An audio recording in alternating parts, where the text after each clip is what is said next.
What's up everybody, my name is Steven. Thank you for clicking on this video.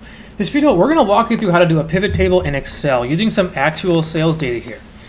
This is a pretty small table, only 43 or so lines, but it's got a few good pivot points we can use to demonstrate how to do a pivot table. So a pivot table is essentially going to be just a quick and easy way to take a large data set, throw it into a pivot table, and then do a lot of the basic functions in Excel such as sums, counts, averages, and then basically pivot by different elements in your table. So like for example, let's say we have column H here as our numeric value. We could sum column H, right? We want to say of column H, how much of it is, by item, right? How much of this column H is televisions? How much of column H is home theaters, right? So we can write formulas to do all of this, and I'll kind of show you the long way. I'll just kind of show you how this can save you time. Or you can just take all this, dump into a pivot table, and figure it out in about 5 seconds, right? Pivot tables are a very effective tool. Now, the only problem with pivot tables is going to be that they're just for really data that's already built. Like pivot tables won't build you anything. That's more for like VLOOKUP, sum ifs, kind of more building data are those functions.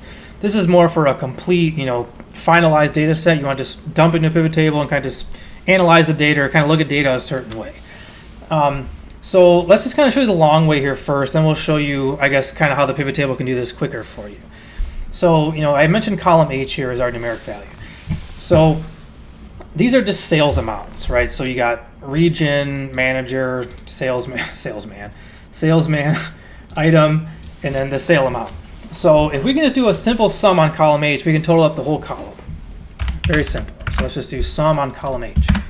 Okay, so we know our whole column H is 1,305,675.50. Okay, fine. But now let's see, so of that 1.3 million, how much of it is televisions, right? Well, so here's kind of the long way to do it. You can basically put on a filter. You can do data, filter. You can just manually filter on this. Okay, let's see televisions. Now again, you got to manually sum up column H. Now we know that televisions are 857,768 of that 1.3 million. That's a lot of manual steps, right? What a pivot table can do for you is take all this data and show it to you all at once based on inputs you create. So let's not just create a pivot table from scratch now. So let's keep this intact so you can just kind of see the comparison. But so the way you create a pivot table is going to be, you go up here to the top. So I'm on data right now on Excel. Go to the insert tab. So click on insert. And just below that, then in the tables section, you got your pivot table. So click on a pivot table. So now what you got to do is you got to basically tell it where to pull the data from to create the pivot. And right now it's selecting our sum. We don't want that. So let's tell it now just basically take our entire table. So you can do this either by columns or rows. I prefer to, so the problem is if you select it by columns, you get a lot of blanks, whatever, I guess. But let's just do it manually and select the cell range. Let's go from A1 through H44. Yep, H44. So that's going to be basically where Excel is going to pull our information to build the pivot table. So this can work the same way if you have, let's say, double the columns. You can just select half of those columns and pivot on those. In this case, we only have 8 columns, so we're just going to pivot on 8 columns. So now you got 2 choices. You're going to do a new worksheet, basically create a whole new sheet in the table, which I'm going to do. Or you can put this in an existing sheet and you can tell it where to go from. So, I've typically always used a new worksheet. I think especially for this example, just kind of keeping these two separate side by side. Let's do a new sheet. So we'll do new worksheet, click OK. So now you see we've got a pivot table. So pivot table 1 here, right? And on the right here, this is where you're basically going to tell it what to pull in, where to put it, so on and so forth. So pivot table fields. So you're going to notice these fields are all the same as our table, right? Order date, region, manager, salesman again. So same thing, order date, region, manager, salesman. Right? This is all the same information. But it's how we use it and that it'll basically be effective for us to look at and analyze. So we've got 4 quadrants here, basically 4 pieces to the puzzle we got to fill in to make this work. So again, I mentioned that you always basically need like a numeric field, something to sum or average or count.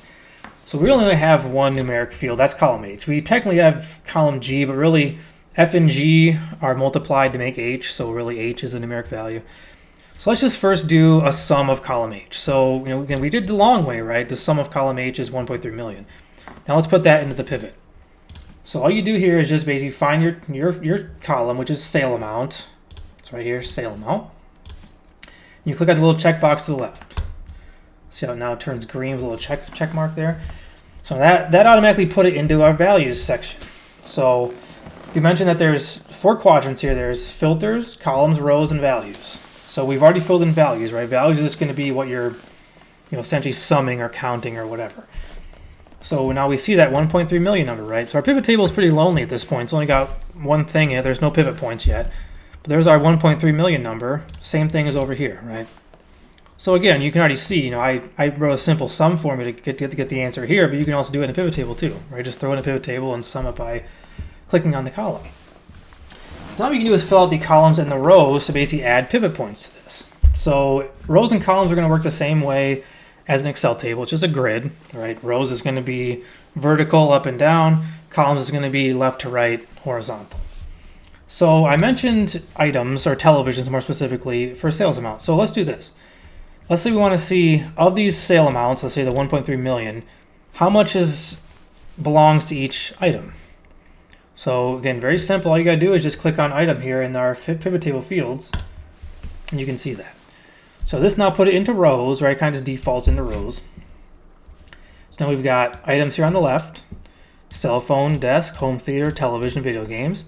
And now we got the breakdown here of sale amount by item.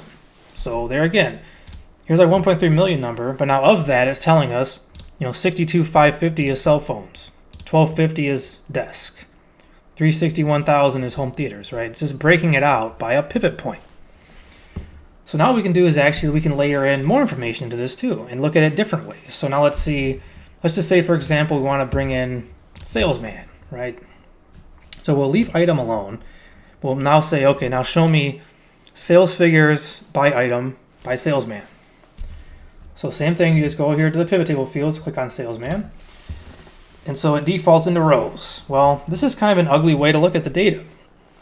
Here you've got by item by salesman, but now you've got a lot of duplication in here because you've got, Alexander exists 1, 2, 3, 4 places. Not a very effective way to look at data, in my opinion. So what we can do, though, is we can utilize the columns side over here. You can basically just click and drag salesman from rows to columns, and you'll see it'll change the way you view the pivot table. So let's take salesman, click and drag. You just go up here and see how it turns green. Just drop it in there.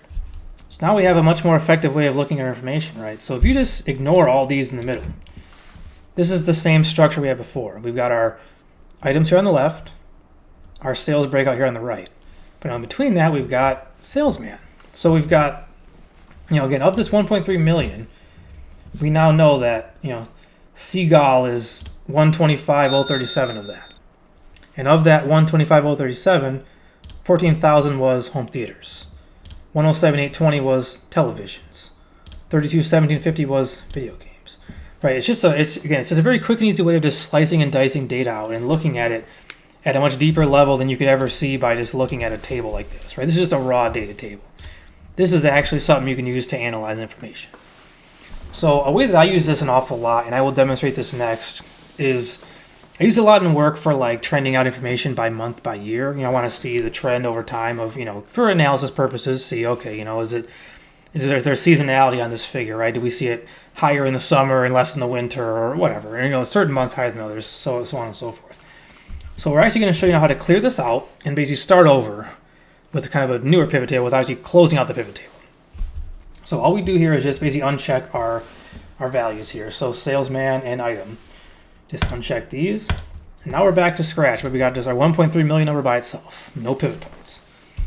So now what we can do is bring in this order date field, and we should be able to bring in month and year from that. So again, just click here to the left of order date. So Excel now, or rather Microsoft products in general, they try to get pretty smart here and try to break out your dates into different types. So we've got now years, quarters, and months all lumped together. So years and months we do want. We don't want quarters. So I'm going to throw quarters out. Just all you can do to throw this out is just basically click and drag and dump back out. Or you could have unchecked it as well, I suppose. So now we've got years and months based on the order date field. So order date field is actually just dates. You can see 1/6/18, 2/26/18. But now Excel is basically now breaking this out by months, or grouping it by months and years, I should say. So this can be a very effective way of looking at data too. So right now this is just simple, just 18, 19. But now what we can do is that we can put years across the top, trend it out that way, and also break it out by month on the left. So right now we've got years and months in the rows. We can just take years and drag it up here to columns. Drop it up here. So there again now, now we can see a little more effectively the way this data works. So 2018 we had 879,000 of sales. In 19 we only had about half, 426,000 of sales. So again, our numbers are still the same, right? 1.3 million hasn't changed any, but now we're just looking at it differently, right? We're pivoting by years and months now. So, of these two figures, we know now it's going to drop considerably from 18 to 19. We can also then look for analysis purposes, look at like the months. So March was almost nothing, right? Well, actually, June's worst. So 67,000 here in 18 in March to 6,419 in March. But like I said, June is worse, 137,820 in June to 625 in 19. So this is how I use it and what I do for work, is essentially just analyzing trends and different things in data, using pivots and different things. So another way we can use this data also is we can leave the years intact. Now we can bring back the item. So let's throw the months out. So again, drag, click and drag, drop or uncheck, I suppose. And that made a mess out of this. So, but that's okay because we're getting rid of it. So we'll take order date, we'll get rid of that. So let's bring item back in. So now we've taken what we already did once, right, but add again another pivot point to it. So instead of using salesman now as our column, we're using years. So we've got items here on the left by year. All right. So there again, now if you were someone that was looking at the sales data, let's say for work, and analyzing, okay, wow, why do we basically drop by half? You can see very clearly that televisions was one of the biggest culprits of that. Right, in 18 you had $690,000 of sales. In 19 you've got 167,720 of sales. So a pretty significant difference there in televisions. So I don't want to go any deeper into this. This is pretty much where I want to stop the video here. Again, this is for beginners. But that really is the gist of a pivot table, guys. It does get a little more sophisticated when you've got multiple things in rows or multiple things in columns. Like I mentioned, I might do, kind of by month, by year, and then kind of layer in things along the way. But I mean, really, this is the gist of a pivot table. It's really not much more complicated than that.